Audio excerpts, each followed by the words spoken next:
Welcome to The Explainer. Today we're diving into a massive, almost overnight shift in global trade. So let's get right into it. That's the big question, right?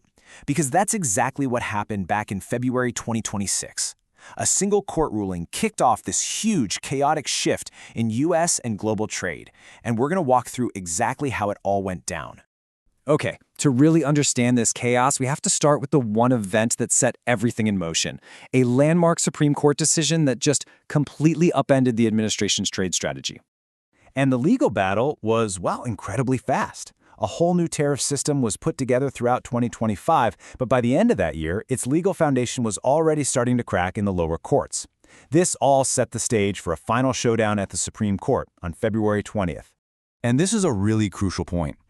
The court wasn't making a judgment on the idea of tariffs themselves. No, the 6-3 decision was very specific. It said the president had simply exceeded his authority by using a particular law to put them in place. The law at the heart of all this is IEPA. It's an act from 1977 that was designed for national emergencies, and it became the main legal tool for the entire 2025 trade strategy, right up until the court basically said, hey, trade policy doesn't quite count as that kind of emergency. And the stakes here were huge. We're talking about $142 billion. That's the estimated amount collected from those tariffs that were just declared illegal. So you can imagine this has thrown the government into a total scramble, because every single company that paid those tariffs is now aggressively asking for a refund.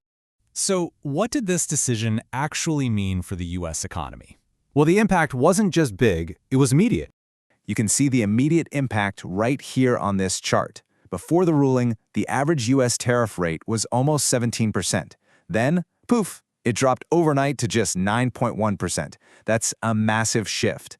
But it's also important to point out that even this lower rate is still the highest the U.S. has seen since 1946, if you don't count that 2025 peak.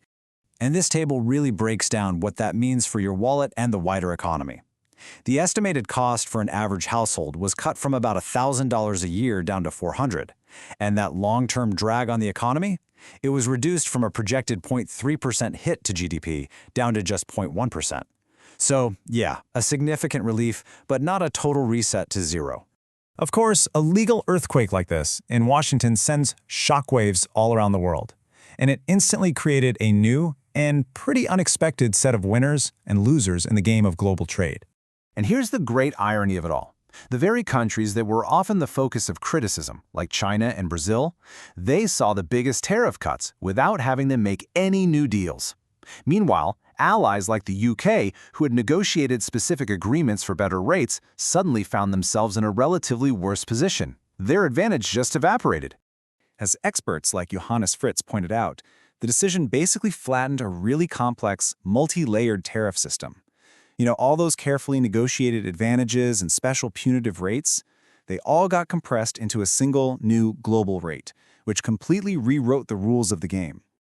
Now, faced with their main strategy in pieces, the administration didn't back down, not at all.